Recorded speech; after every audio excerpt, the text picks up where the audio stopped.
বন্ধুরা, বিদেশ থেকে আগত এই ফাইকাসের বনসাইগুলোকে দেখুন। নিচের অংশে একটি আলাদা গাছ, আর উপরের অংশে এই ফাইকাসের যে গ্রাফটিং করা গাছগুলো, এই গাছগুলো কিন্তু খুব হার্ডি, যে কোনো ওয়েদারে মানিয়ে নেয়, অল্প যত্নে সুন্দরভাবে রাখা যায়। প্রচুর পরিমাণে বর্তমানে বিক্রি হচ্ছে।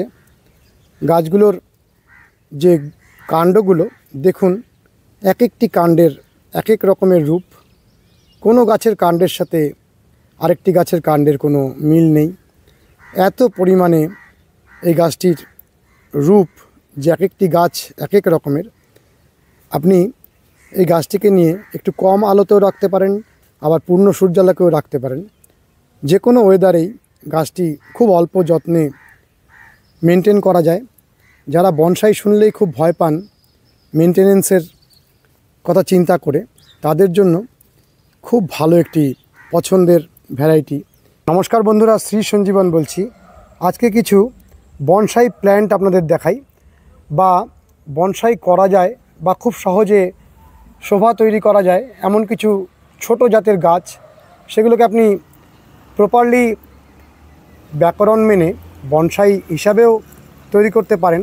তার জন্য তো আপনাকে বনসাই শিখতে হবে। বনসাইয়ের যে গ্রামার রয়েছে সেগুলো হয় আপনি কোনো প্রতিষ্ঠানে যুক্ত থেকেই হোক, বা বিভিন্ন হাতে কলমে শিখতে শিখতে অনেক কিছু যেমন জানা হয়ে যায়, সেভাবেই হোক আপনি বনসাই হিসাবে প্রপারলি বনসাই করা শিখতে পারেন। আবার কিছু মানুষ আছেন কিছু গাছকে টবের মধ্যে ছোট ছোট করে তৈরি করে রাখেন, যেগুলো পটেড প্ল্যান্ট, কিন্তু শোভাটি বনসাই প্ল্যান্টের দেয়। এই যে গাছটি পটেড প্ল্যান্ট হয়েও ছোট্ট টবের মধ্যে ছোট জায়গাতে হয়ে থাকে এবং একটি বনসাই প্ল্যান্টের মতনই শোভা দেয়, সেই রকম কিছু গাছকে আপনাদের দেখাচ্ছি। প্রথমেই দেখাই, এই যে গাছটি আপনারা দেখছেন, এটি একটা ফাইকাস গাছ এবং এর যে গোড়াটি রয়েছে সেটি ওপরে এই ফাইকাসের ডালগুলোকে গ্রাফট করা আছে। বর্তমানে সারা পৃথিবীর বিভিন্ন দেশ থেকে এই গাছগুলো আমাদের এই অঞ্চলে এসে পৌঁছাচ্ছে এবং আমরা প্রচুর পরিমাণে গাছগুলোকে বিভিন্ন বাড়িতে নিয়ে যেতে দেখছি। এই গাছগুলো একেবারে বনসাই হিসাবেই ট্রিটমেন্ট করা রয়েছে। দেখুন, এই গাছগুলোকে বলা হয় জিনসেং ফাইকাস বনসাই। এবং আমরা যে একটা ছোট চারা গাছকে ধীরে ধীরে বনসাই তৈরি করি, সেক্ষেত্রে অনেক সময় লাগে। দীর্ঘ বছরের পর বছর ওকে ট্রেনিং দিয়ে একটা বনসাই গাছ তৈরি করা হয়।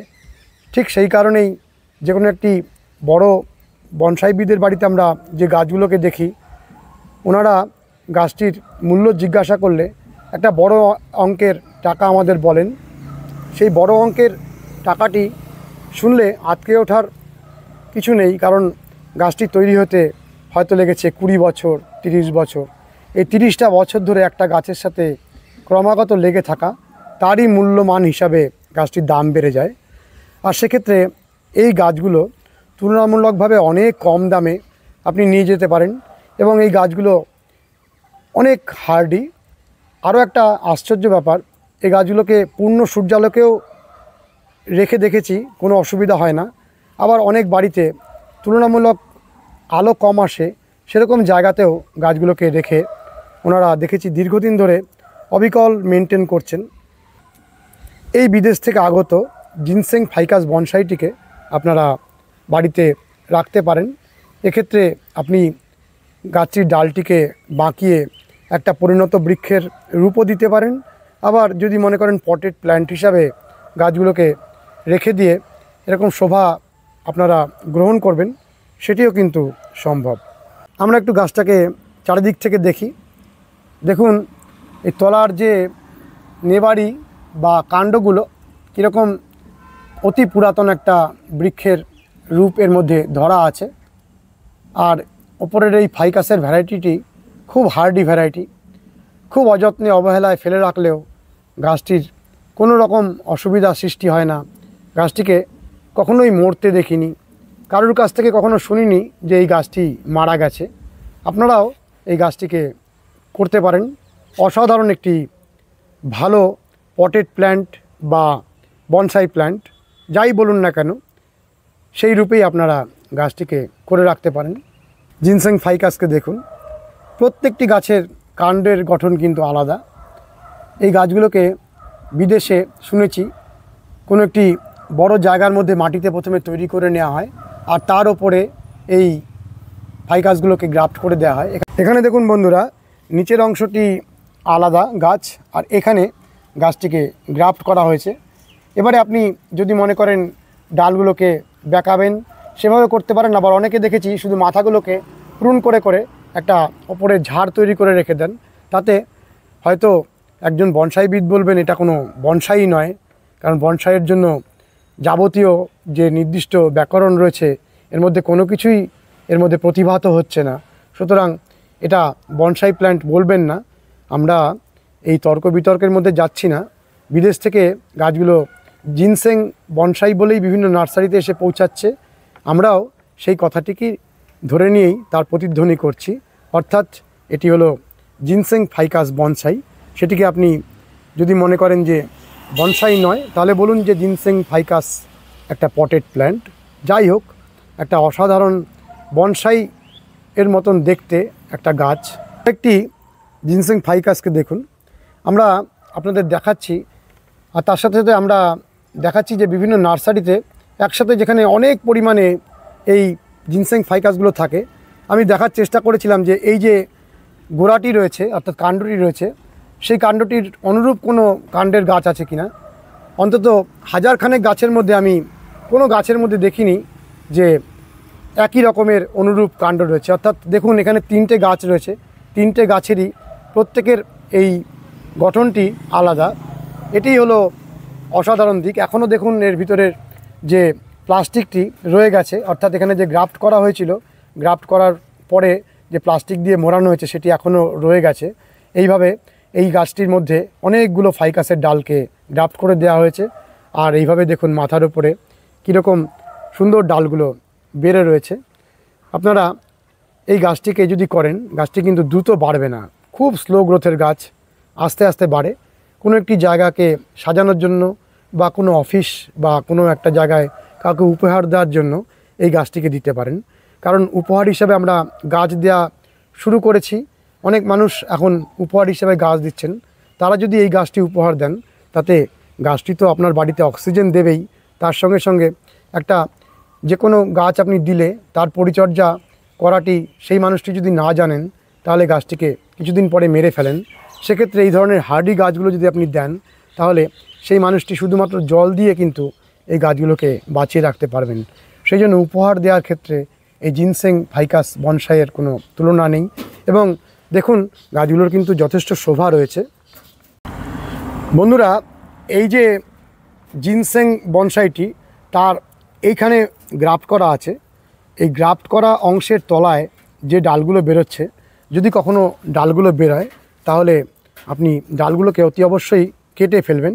এখানে দেখুন, আমরা খুব কমই দেখি যে ডালগুলো বেরোতে, তবু এই গাছটির ক্ষেত্রে ডালগুলো বেরিয়েছে। আমরা এই ডালগুলোকে কেটে ফেলব, কারণ ওপরের যে গাছটি সেই ভ্যারাইটি এটাই নয়, এটি আলাদা একটা ভ্যারাইটি। সেই জন্য এই গাছটিকে যদি আপনি না কেটে ফেলেন, তাহলে এই ওপরের অংশগুলো আস্তে আস্তে মারা যাবে। যেটি গোলাপের এলার ক্ষেত্রে আমরা সবসময় বলি যে 7 পাতার গোলাপের এলা হলে গোলাপের এলাগুলোকে কেটে না দিলে ওপরের যে উন্নত হাইব্রিড ভ্যারাইটির গোলাপটি মারা যায়।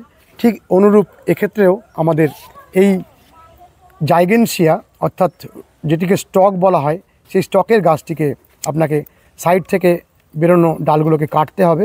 কারণ এই অংশটি এই ওপরের গাছটিকে খাওয়ার জল পৌঁছে দিচ্ছে। আমি যদি এই গাছটির মধ্যে ডালপালা বাড়তে দিই, তাহলে এর যে বৃদ্ধি, এর বৃদ্ধিটা অনেক দ্রুত হয়, এর বৃদ্ধি অনেক স্লো। এই দু রকমের বৃদ্ধির ফলে ওপরের অংশটি জুঝতে পারবে না এবং আস্তে আস্তে ওপরের অংশটি মারা যাবে। কারণ এই দিকের ডালটি অতি দ্রুত বেরিয়ে আসবে এবং অতি দ্রুত বাড়তে থাকবে, খাওয়ার সমস্ত এই গাছের অংশে পৌঁছে যাবে এবং এই গাছটি আস্তে আস্তে দুর্বল হয়ে পড়ে মারা যাবে। সেই জন্য এই অংশগুলোকে আমরা কেটে ফেলছি। দেখুন পাতাগুলো সম্পূর্ণ দেখতে আলাদা, এবং এক্ষেত্রে আপনারা চেষ্টা করবেন যদি সম্ভব হয় যে এই গোড়া থেকে ভেঙে দেওয়া বা গোড়া থেকে কেটে ফেলা, যাতে বারে বারে না বেরোয়। অনেক গাছের ক্ষেত্রে আমরা এরকম কেটে ফেললে আবারও বেরোতে দেখি। আপনারা যদি একেবারে এইভাবে মুড়িয়ে ভেঙে দেন তাহলে দেখবেন যে আর ওখান থেকে কোনো ডাল বেরোবে না। এই যেমন আমি একটা ডালকে এখানে মুড়িয়ে দিচ্ছি, কিন্তু মুড়িয়ে ভাঙতে চাইছে না, কাটতে আমি বাধ্য হলাম। দেখুন এটিকে কেটেই আমি দিলাম। কিন্তু অন্যান্য কিছু গাছের ক্ষেত্রে যেগুলো খুব সহজে মুড়িয়ে ভেঙে যায় সেগুলোকে মুড়িয়ে ভেঙে দেবেন। যেমন ধরুন পেয়ারা গাছের ক্ষেত্রে আমরা দেখি যে তলার যে অংশটি, যেগুলো কিছু পেয়ারা গাছ থাকে গ্রাফট করা পেয়ারা গাছ, তাতে আমরা বারে বারে দেখি যে গ্রাফটের নিচের অংশটি থেকে গাছ বেরিয়ে আসে। সেক্ষেত্রে আমরা যদি একটু চেপে গোড়া থেকে ভেঙে দিই তাহলে আর বেরোয় না, আর যদি কেটে দেওয়া হয় বারে বারে বেরোতে থাকে। এবং আপনারা এই ধরনের দীর্ঘদিন ধরে গ্রাফট হয়ে যাওয়া গাছের থেকে প্লাস্টিকগুলোকে সম্পূর্ণরূপে খুলে দেবেন, কারণ এই প্লাস্টিকের আর কোনো প্রয়োজনীয়তা নেই। সেই জন্য সম্পূর্ণভাবে প্লাস্টিকটিকে বার করে দেবেন, কারণ এই প্লাস্টিকটি যদি চেপে বসে থাকে আস্তে আস্তে গাছের শরীরের মধ্যে প্লাস্টিকটি ঢুকে যাবে। দেখুন বন্ধুরা, আমরা প্লাস্টিকটিকে সম্পূর্ণরূপে খুলে ফেললাম, আর প্লাস্টিক সরে যাওয়াতে এবার ওই জায়গাটি একেবারে মুক্ত হয়ে গেল। আরেকটি জিনসেং ফাইকাস বনসাইকে দেখুন, দেখুন কীরকম সুন্দর। একটি ডাল অবাঞ্ছিতভাবে বেরিয়েছিল, সেটিকে আমি কেটে ফেললাম।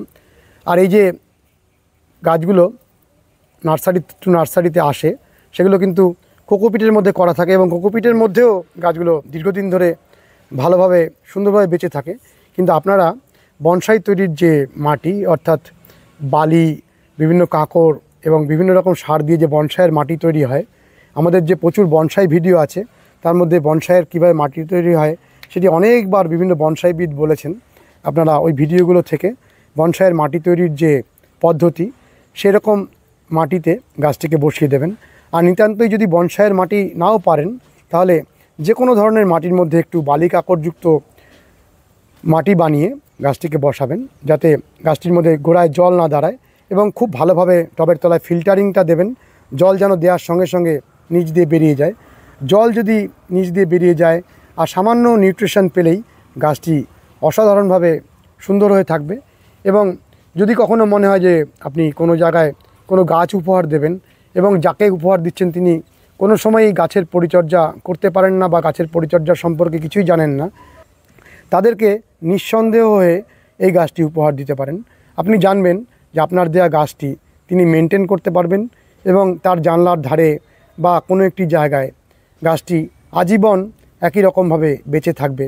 খুবই হার্ডি একটি প্রজাতি, এবং এই গাছগুলো মূলত থাইল্যান্ড দেশ থেকে আমাদের এই সব অঞ্চলে এসে পৌঁছায়, এবং হাজারে হাজারে এসে পৌঁছাচ্ছে। এগুলো সমস্তই বৈদেশিক আগত গাছ, এবং আমরা যারা বনসাই করতে একেবারেই জানি না তাদের জন্য একটা ডুয়ার্ফ প্ল্যান্টের স্বাদ নেয়ার অসামান্য সুযোগ করে দিয়েছে এই প্রজাতিটি। বন্ধুরা, এই প্রতিকূল পরিস্থিতির মধ্যে একদিকে মেঘলা অন্ধকারাচ্ছন্ন পরিবেশ, দু এক ফোঁটা করে বৃষ্টি হচ্ছে, তার মধ্যেও আমরা এই জিনসেং ফাইকাস বনসাইটি দেখালাম। আজকের ভিডিওটি যদি ভালো লেগে থাকে তাহলে অতি অবশ্যই কমেন্ট করবেন, লাইক করবেন, শেয়ার করবেন, সাবস্ক্রাইব করবেন। ভালো থাকবেন বন্ধুরা, সুস্থ থাকবেন, ভগবান আপনাদের মঙ্গল করুন। নমস্কার।